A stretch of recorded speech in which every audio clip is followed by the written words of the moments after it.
I got 10 different homebrew house rules for how to handle critical strikes in your Dungeons and Dragons game. After you hear all 10 of these, you're gonna be able to pick your favorite or even maybe combine multiple elements from different ones, because I am sharing my way that I handle critical strike rolls at my table. And at the very end, I have an absolutely wild critical rule that I might be doing next. Hey there, if you're new here, I'm the Dungeon Coach. I'm here to help lower that DC in your game with outside the box ideas, increase the creativity and spice in your games with different homebrew tweaks, dungeon master tips, whole bunch of stuff. But now for this video, we're talking critical strikes. This is a huge moment in the game that needs to feel impactful, and what that impact means for you might be different than for someone else. We could all agree that the situation we want to avoid is that terrible feeling whenever you crit. And in general, the default rules, if you're not aware, in Dungeons and Dragons, when you crit, is you just double the damage dice. So if you had a 1d12, it's now 2d12. But if you get a crit and you get a 1 and a 1, that just feels terrible. We all know that. So all 10 of these options are going to fix that,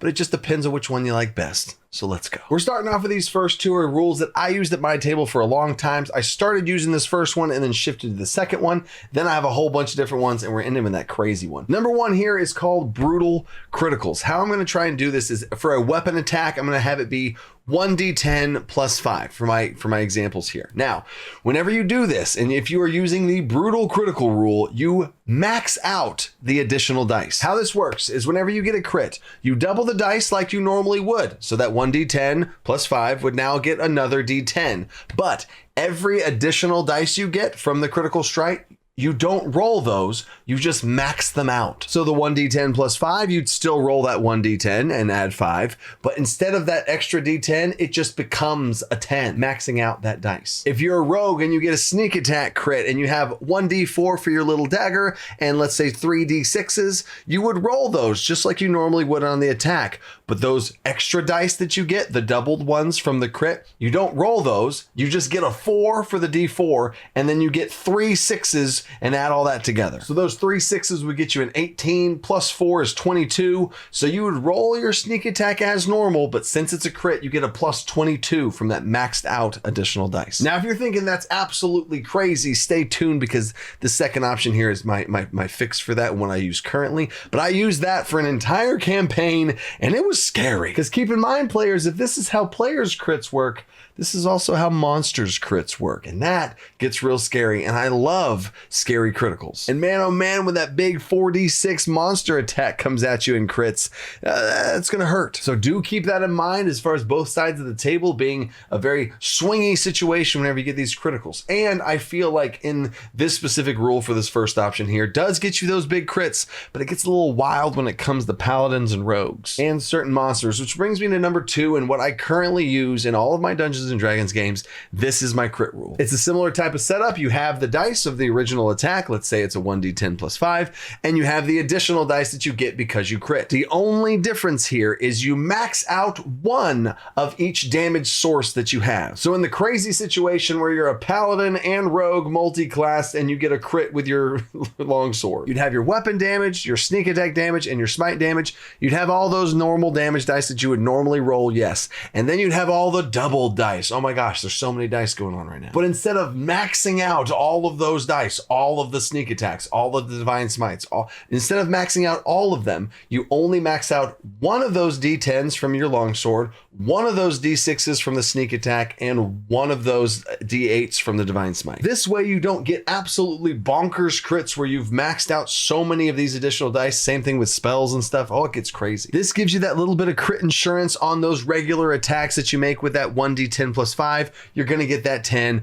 Those normal attacks, most of your regular attacks are going to feel good, but it doesn't absolutely break whenever you're a spellcaster or a paladin or a rogue or something crazy. Or monsters too. So that hypothetical 4d6 monster claw attack, it would be 4d6, and I would normally roll those. It'd be another 4d6, but I would max out one of them. So out of all of the 8d6s, I would not roll one of them, and I would just get a 6, and then I would roll the other 7. Just a little bit of insurance there. Feels good. Time out. You know what else feels good? Having thousands of hand-drawn maps with multiple variations at your fingertips. Wow, you like that segue I did? This video is sponsored by Che and Peku, and yes, that is how you say their name. I got a crazy last name, I'd know. Che and Peku are the #1 digital map makers out there. They not only have thousands of maps over what seems like an infinite amount of possibilities, abilities of whatever you could imagine at this point, but they have different variations of the same map. I can't tell you how many times I've blown my players' minds where I choose one of the maps, and that's the map they're playing on, and then I change the layer mid-combat when some sort of environmental thing happens, and the whole map changes in one click of a button. That reaction at the table, with, I guess, the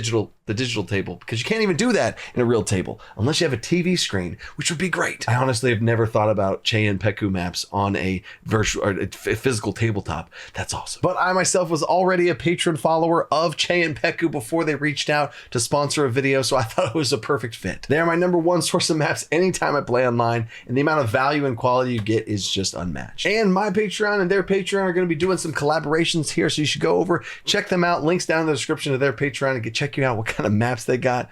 You won't be disappointed. All right, now let's get back to those crits. Number 3, now we're getting a little spicy and we're getting outside the box here. I call these condition criticals. How it works is you run the critical strike as normal. You just double the damage and roll twice as many damage. You don't change anything there. But whenever you get a critical strike, you can choose to apply another condition to the enemy that you just crit. This could be the enemy falls prone or they get knocked back in some way from the massive blow of this critical. The creature can have disadvantage on its next attack from being hit by such a wound. Or maybe the next attack against it has advantage from this opening and this massive gash in it. Or maybe you can get crazy and add a bleeding condition where this creature takes a d6 damage at the top of every turn. Now, some options here I'm going to throw out because this is not about my rules. I already told you how I run criticals. Now I'm thinking about you guys. I'm going to say a bunch of options here and you think about what sounds best for you, because you could have the player choose that condition. Maybe the dungeon master has a list of a certain amount of conditions that are options for you to choose, and when you get a crit, you get to choose from that list. Customize your critical. Or maybe the dungeon master chooses in a certain cinematic way based on how you describe the attack that you got the crit on. They assign a condition to it. Or you might want to have a condition dice, and you have a little d4 that every player, whenever they get a critical, they get to roll an extra d4 along with it, and based on the number is whatever condition they get. That way the dungeon master can curate a little list of 4 options of different, prone, knockback, bleed, whatever, and put it on that d4, and they always know, and put it on the back of their dungeon master screen. On a crit, you roll a 2, boom, it's prone. Keep the choices in the dice hand. Sweet, simple. Now moving on to number 4. What if instead of adding a condition onto this critical attack, you add another attack? What if the player that got a critical hit now gets a free attack that they can use right now? They could attack the same target again, which would represent more damage. Again, kind of doing that insurance to be able to deal more damage to that target, so their crit feels like a crit. And how you narrate this extra attack is a variety of ways. You could have it be one huge hit that you attack the same creature with, or you could have you attack the creature right next to it, and then the description is your critical strike hit the first creature and carried on to the second. Or maybe instead of an extra attack that you give them an extra action, and now with their action they're able to attack and then move further than they normally would be able to. For me, it makes a little bit more sense for it to just be another attack, because it gives you insurance on that damage, so your crit's always going to deal more damage, but you're a little bit more flexible with where you put it. Number 5 is critical role crits. This is how Critical Role handles their crits, is they just double the dice damage. So you roll normally, you'd roll that 1d10 plus 5, and whatever you get on that dice, you double the dice, which still technically doesn't solve any problems, because if you rolled a 1 on that, then you would then double that 1, and that's the same as rolling 2 1s and then add plus 5. So I don't really think that solves for much of anything. It is faster. It is faster to roll crits because you just roll the dice you normally would and then double the dice and then add your modifier. So my little house rule tweak to Critical Role's house rule tweak, am I allowed to do that? Can I change Critical Role's rules? Is just double everything, including the modifiers. So the 1d10 plus 5, let's say you did roll that 1. So it'd be a 1 plus 5 is 6. Hey, doubled to 12. And now that you're doubling the modifiers as well, that's a little bit of crit insurance. And I actually kind of like that. And it's still fast. And honestly, easier to remember, because I can't tell you how many times I've watched Critical Role and people are like, oh, before the modifier, wait, no, don't add the modifier, double the dice, then add the modifier. No.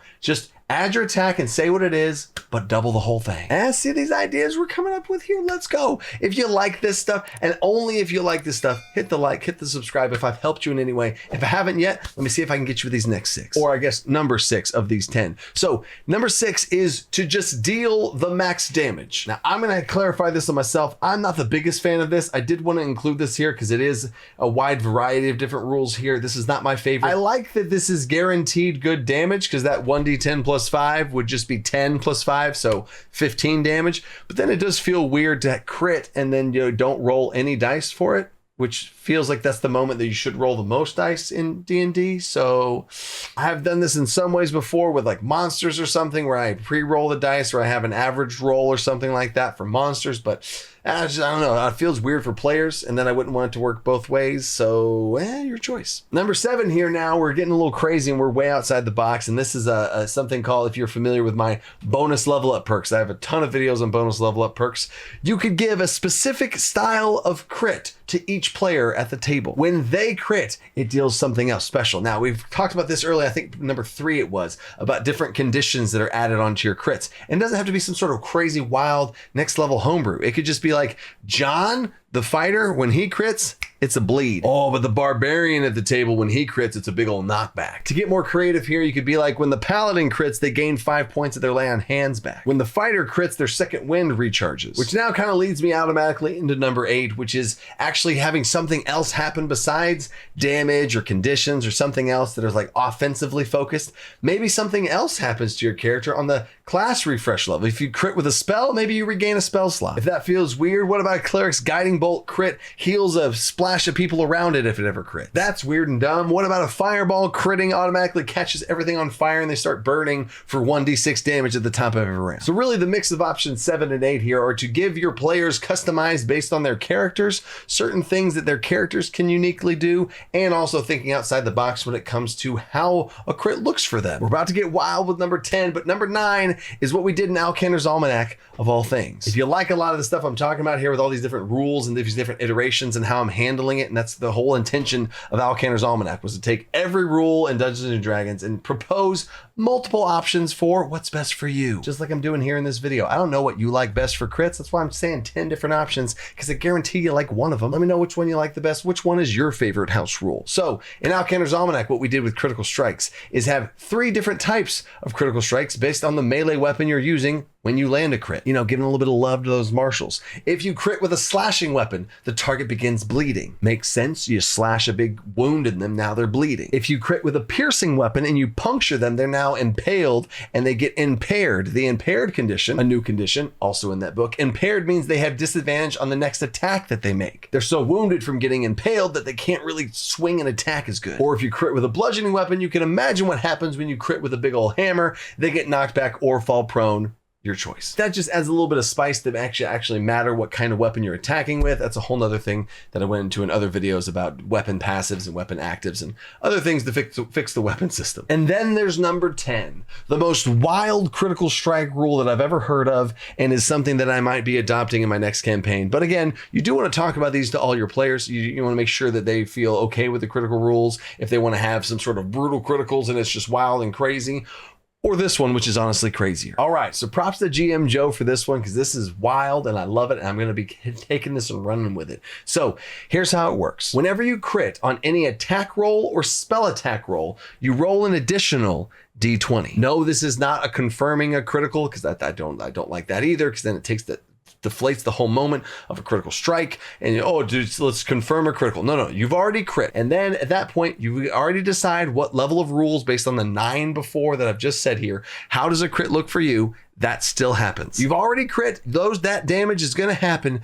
but you roll a bonus D20. So now after that natural 20, if you get 10 or higher on this bonus D20 roll, 10 or higher, you deal additional damage. You add another dice of damage into that to make it even more. So it's not confirming your critical. You've already got your critical. You just have about a 50% chance to deal a little bit extra damage. But stay with me, because it gets really cool, because let's talk about the other end of that spectrum. On the other side, what if you roll a natural 1 in combat? This rule applies to both ends of that and adds a little bit of scariness to natural 1s, which I like this part of the rule the most. So if you roll a natural 1 on an attack roll or spell attack roll, you also roll a bonus D20. So you've already got a natural 1, of course you missed. But a lot of times in D&D, whenever you roll a natural 1 in combat, sometimes Dungeon Masters want to have something bad happen, or like, oh, you fall, or some weird stuff happens. This accounts for that and gives the actual mechanic to it. So you've rolled a natural 1, dang it, you're gonna roll a bonus D20. On a 9 or lower, you see the picture here, it's kind of like a death save type situation, right? In the other scenario, a 10 or higher, you got bonus damage. In a natural 1 scenario, a 9 or lower, something bad bad happens. Now, yes, that part is up to the Dungeon Master. What does that mean? In general, I would recommend for you to become exposed. Exposed is just the next attack against you has advantage. So that's a very simple way to do it. Whatever you've done to cause this natural one has exposed you in some way, or maybe you get disadvantage on your next attack, or maybe you fall prone, maybe you drop your weapon. It shouldn't be things that are too terrible, but this just gives you that 45%, almost a 50% chance. If you get a natural one, there's about a 50-50 chance something bad might happen. And I think that's a little bit nice of a cushion there instead of every natural one. That could get really annoying. But if a natural one causes this little bonus roll, see what happens. Interesting. Now, if you thought that was it, that was the rule, this is a pretty solid rule. I think even just that is pretty good. You have a natural 20 gives you a bonus roll. If you roll high, cool, you get a little extra good stuff. A natural 1 gives you a bonus roll. If you roll low, a little bit of bad stuff. But this last part of this rule is where things get wild and crazy, is what if you get a natural 20? And then you make this bonus roll, the bonus roll, and on a 10 or higher, you deal bonus damage. What if you get the natural 20, you roll the bonus roll, and get a natural 20 again? What are the odds of that happening? It's actually 1 in 400. I was a math teacher for 10 years. But now, first of all, that's going to be a crazy moment at the table. Natural 20, yes. All right, bonus roll. Let's see what happens. Natural 20 again. And this is where everything gets super crazy, because you've activated the final part of this rule. If you get a natural 20 and on that bonus roll get a second natural 20, you then do one final bonus roll. You still get the critical damage, you still get the bonus damage, but this third D20 roll, you're trying to see if you get another natural 20. Yes, that's right. 3 natural 20s in a row. And if this scenario happens, first of all, think of the energy at the table. You've rolled a natural 20 and another natural 20, and you have unlocked this rule. How many times would this rule even happen at a table, right? And then now this player has a D20 in their hands, and they get to roll it. And if they get a natural 20, which would be a third natural 20, they instantly kill whatever they were attacking. And if that's not epic, wild, and crazy, I don't know what is, because that's insane. What are the odds of that happening? It's 1 in 8,000. Now, most of the time, it's not going to happen. Obviously, 1 in 8,000 chances. But the energy and hype at the table for this to happen, natural 20. Hey, bonus roll. Oh, okay, cool. And even if they get low, even if they roll 9 or lower, okay, cool. They still get all the natural 20. It's still a bunch of damage, and you can pick whatever rule you want for what feels good for your damage. But then, if they do get that bonus roll, it's even more damage. They rolled a 10 or higher. But if they get another natural 20 back to back, first of all, that's always crazy. And then it goes to this triple nat 20 possibility. And if some of you are thinking out there, wait a second, coach, there was that other half of the rule, the natural 1 side. What happens there? You're right. I'm just going to tell it to you. And if it makes sense to you and you saw this coming, props to you. If you get a natural 1 with an attack roll or a spell attack roll in combat, if you get a natural 1 and on your bonus roll, you roll a second in a row, natural 1, then you also have unlocked a very, very scary section of this same rule. Another rare situation of a natural 1 and followed by a natural 1, you roll a third D20. And if you roll a third natural 1 in a row, you die. That might sound crazy. That might sound stupid to you. And if it does, I'm sure you've probably already stopped watching the video at this point, because I probably lost you with the first part of this whole thing. But that's crazy. Again, 1 in 8,000 chances that happens, right? So keep in mind, this is a very fringe case scenario, but the amount of tension that would be at the table in a combat where you roll a natural 1, whoa. It's almost like the Dungeon Master's messing with you at this point. And you roll a natural 1, they're like, all right, give me that bonus roll. And you're like, okay, let's see if something bad happens on a 9 or lower, something bad. Oh, another natural 1. Now you're squaring off with some sort of massive boss, squaring off with a BBEG, squaring off with whatever's happening right here. It'd be a very interesting narrative story of how this character could possibly die in this situation. Oh my God. And now this character is holding a D20 in their hand and has to roll a third D20. I don't know. I just think that's freaking wild. And again, the same thing happens to the bosses too. Same thing happens to the bad guys. If the bad guys roll a natural 1, I think it would be insane to have some bad guy roll a natural 1 and again and again. And then now there's this cool story moment opportunity for the players to say how that death happened. No, you should not describe this as that they kill themselves or some sort of weird, stupid thing happens. If you want to run a jokey thing and a funny little moment there, sure. But this thing could be crazy. crazy. A player squaring off against the big bosses some way and they natural one, and die. Ooh, that's crazy. If you thought this crit video was crazy, let me know. I really want to see what you guys think about all 10 of these. Which one's your favorite? What you think of the last one? I'm honestly really thinking about doing it. And I just obviously would run it by my players first. Oh, that's crazy. But my next campaign, I'll be playing DC 20 RPG anyway. New tabletop role-playing game that I'm releasing here. And by the time you're watching this video, it might be out, and the alpha of it might be out right now. Check that out. Support of that is on Patreon. Support of this video is down there in the like button. Either way, I hope this critical video has been an improvement to whatever it is your critical roles are. Share this video with your group, Dungeon Master, whatever. Stay creative. Think outside the box. Peace.